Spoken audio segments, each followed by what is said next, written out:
In this video, we will discuss about law of evidence of the examination of the witnesses. Chapter 10 हम discuss करेंगे. इसमें relevant provision है article 130 से 134 of Qanun Shahadat order 1984 और section 135 से 138 of Indian evidence act 1872. सबसे पहले हम देखेंगे कि order of production and examination of witnesses under article 130 है और सेक्शन 135 इंडियन एविडेंस एक्ट का है.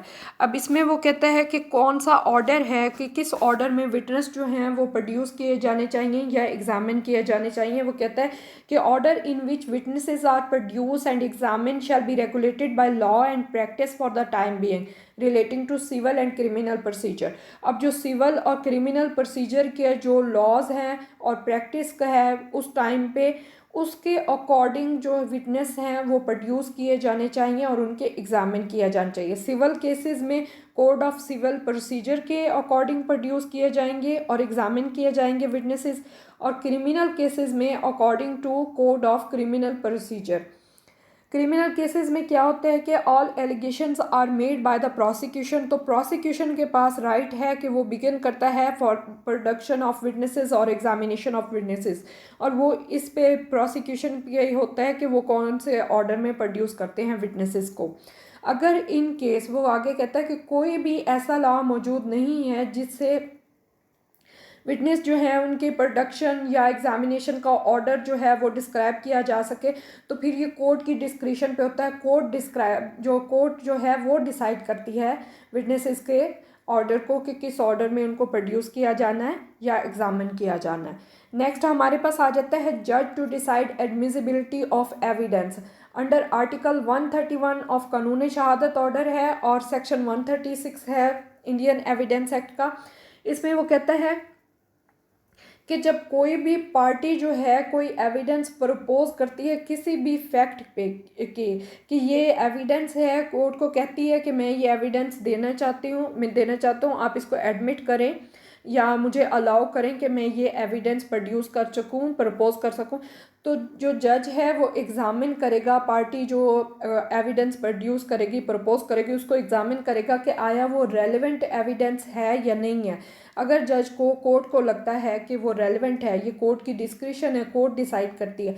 अगर कोर्ट को लगता है कि ये रेलेवेंट एविडेंस है तो फिर कोर्ट जो है वो अलाउ करेगी उस एविडेंस को प्रोड्यूस करने की, उस पार्टी को अलाउ कर देगी. अब इसमें वो कहता है कि एक पर्सन है, इसकी इलस्ट्रेशन में आ जाते हैं. एक पर्सन है, उसने एक स्टेटमेंट वो प्रपोज करता है. वो कहता है कि ये जो स्टेटमेंट है ये रेलेवेंट फैक्ट है by a person alleged to be dead. एक बंदा जो है उसने फलां पर्सन जो है उसने अपने मरने से पहले ये स्टेटमेंट दी है और ये मैं एज एन एविडेंस प्रोड्यूस करना चाहता हूँ कोर्ट में इस जो भी रेलेवेंट फैक्ट या फैक्ट इन इशू है उसके लिए.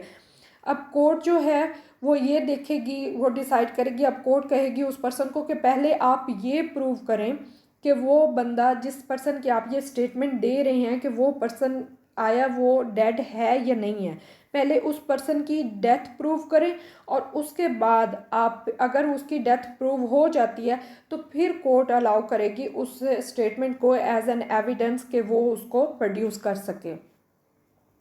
नेक्स्ट हमारे पास आ जाता है कि कोई भी ऐसा फैक्ट है. अब एक पार्टी है वो प्रपोज करती है एक फैक्ट, वो कहती है कि ये जो फैक्ट मैं प्रपोज कर रहा हूँ एज एन एविडेंस ये उस वक्त प्रूव होगा जब ये दूसरा फैक्ट जो है ये प्रूव होगा. इसके साथ ये कंडीशनल है, अगर दूसरा फैक्ट प्रूव हो जाता है तो फिर ये फैक्ट जो है ये प्रूव होगा, ये एडमिसिबल होगा. अब यहाँ पे कोर्ट कहेगी कि पहले आप वो जो दूसरा फैक्ट है वो प्रूव करें, उसके बाद आपकी ये जो पहला फैक्ट है या आप जो एविडेंस प्रपोज कर रहे हैं फिर ये अलाउ करेंगे.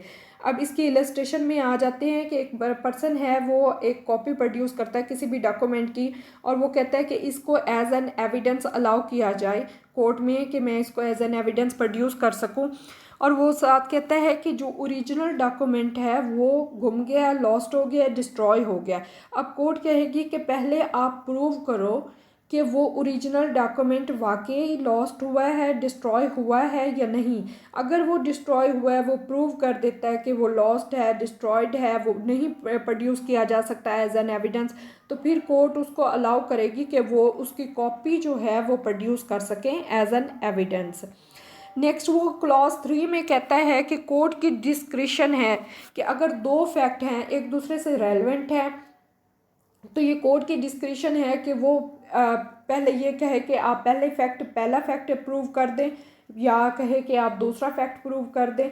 तो ये कोर्ट की डिस्क्रिशन है क्योंकि वो कौन सा फैक्ट अलाउ करती है पहले प्रूव करने का। अब इसमें वो कहते हैं कि एक पर्सन है ए, वो एक्यूज़ है कि वो रिसीव करता रहा स्टोलन प्रॉपर्टी। अब ए जो है वो डिनाई करता है, वो कहता है कि मेरे पास ये पोजेशन प्रॉपर्टी की नहीं है, मैंने कोई भी ऐसा स्टोलन प्रॉपर्टी मैंने रिसीव नहीं की। अब यहाँ पे जो डिनायल है उसका वो डिपेंड करता है प्रॉपर्टी की आइडेंटिटी पे। अब कोर्ट कहती है कि पहले, ये कोर्ट की डिस्क्रिशन है, वो ये कह सकती है कि पहले जो प्रॉपर्टी है उसको आइडेंटिफाई किया जाए, या फिर इसके डिनायल से पहले, पर्सन के डिनायल से पहले, या फिर ये कह सकती है कि जो डिनायल है पर्सन का इसकी प्रॉपर्टी की पोजेशन का, उसको प्रूव किया जाए, बाद में प्रॉपर्टी आइडेंटिफाई हो जाएगी। ये कोर्ट की डिस्क्रिशन पे है।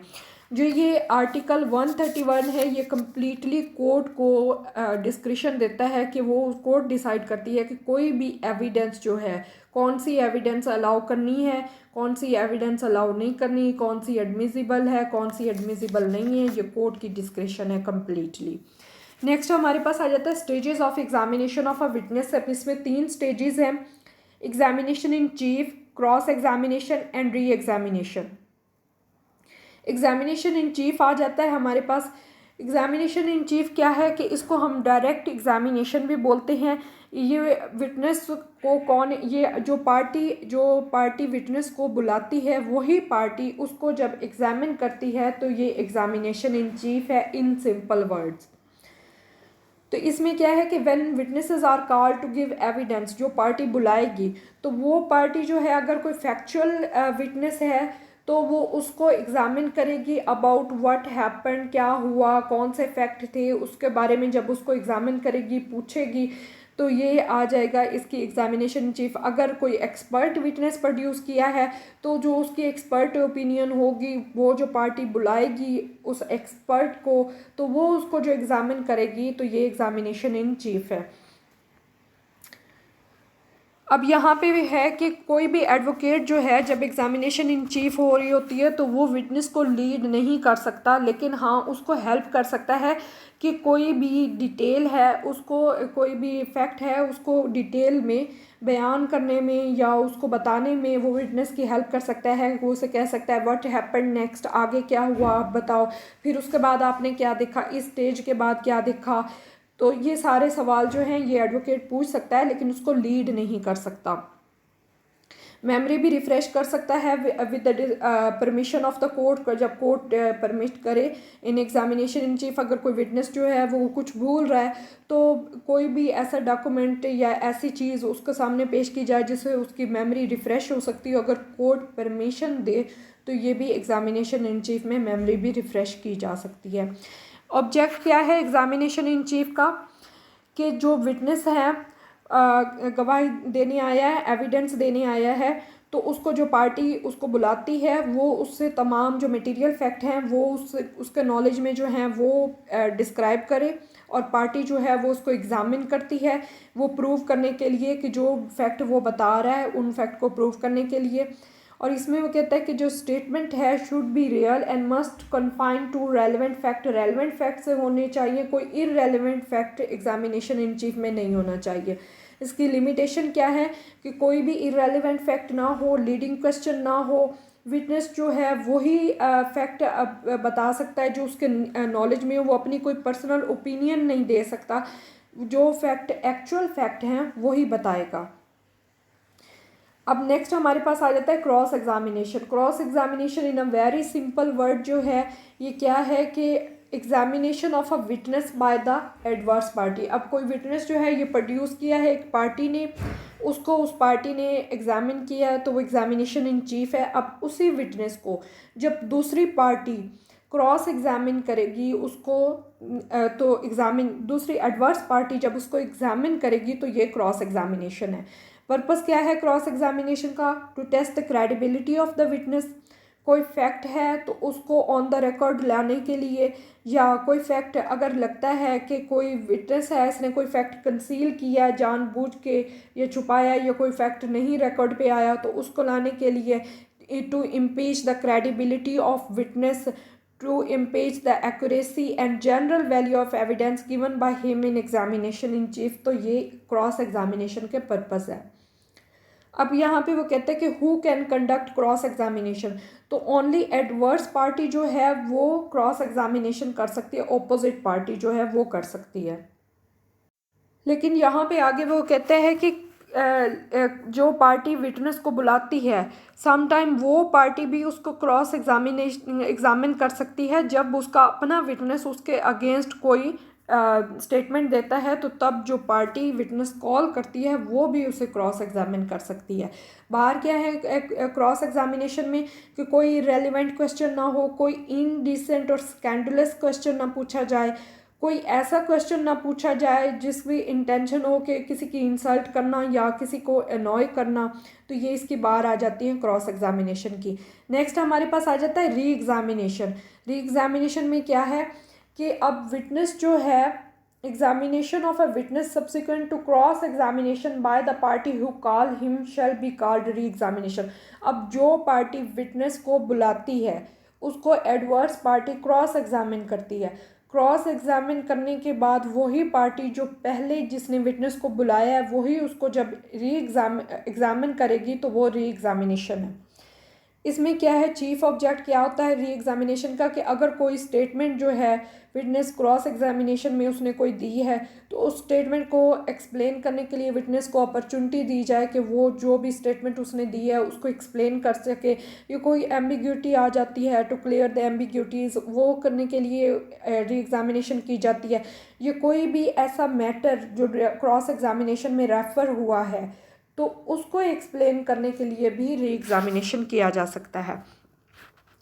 अब कहता है हु कैन री एग्जामिन अ विटनेस, तो पार्टी जो विटनेस कॉल करेगी तो वही पार्टी उसको री एग्जामिन कर सकती है। री एग्जामिन जो ये उस वक्त कंडक्ट की जाती है जब पार्टी जो विटनेस कॉल करती है उसको लगता है कि कोई भी मैटर जो है, कोई पॉइंट जो है ये अनएक्सप्लेन रह गया है, तो इसको एक्सप्लेन करना चाहिए, तो इसको ज़्यादा बयान करना चाहिए, मतलब उसको कोई फैक्ट कंसील हो गया या रह गया, और या विटनेस को मौका प्रोवाइड करना है कि कोई भी वो फैक्ट बताना चाहता है, नया फैक्ट बताना चाहता है, तो उसमें ये री एग्जामिनेशन होती है। इसमें सिर्फ रेलिवेंट क्वेश्चन किए जाते हैं। अगर new matter in re examination क्या है कि अगर कोई न्यू मैटर री एग्जामिनेशन में कोई इंट्रोड्यूस हुआ है तो ये only with the permission of court उसको री एग्जामिन किया जा सकता है, क्रॉस एग्जामिन में इंट्रोड्यूस हुआ है तो। अब न्यू मैटर जब कोई इंट्रोड्यूस होता है तो फिर दोबारा जो पार्टी है एडवर्स पार्टी वो उसको दोबारा क्रॉस एग्जामिन भी कर सकती है। री एग्जामिनेशन में कोई भी लीडिंग क्वेश्चन जो है वो नहीं किया जाएगा except with the permission of the court. Next हमारे पास आ जाता है ऑर्डर ऑफ एग्जामिनेशन क्या है कि witness shall be first examined in chief, फिर क्रॉस एग्जामिन्ड एंड देन री एग्जामिन्ड। अब यहाँ पे है कि एग्जामिनेशन और क्रॉस एग्जामिनेशन में वो कहता है कि must relate to relevant fact, लेकिन क्रॉस एग्जामिनेशन में आप इरेलीवेंट फैक्ट के मुतालिक भी कुछ क्वेश्चन कर सकते हैं जो कि लगता है कि आप उससे रेलिवेंट फैक्ट विटनेस से प्रोड्यूस करवा सकते हैं, तो फिर कोर्ट की परमिशन से आप वो फैक्ट जो क्वेश्चन हैं वो कर सकते हैं। नेक्स्ट हमारे पास आ जाता है कि re examination is directed to explanation of matter referred in cross examination. अगर कोई नया मैटर इंट्रोड्यूस हुआ है री एग्जामिनेशन में तो एडवर्स पार्टी उसको फर्दर क्रॉस एग्जामिन कर सकती है नए मैटर को। So this is end of my video, please subscribe my channel. Thank you so much. अल्लाह हाफिज़।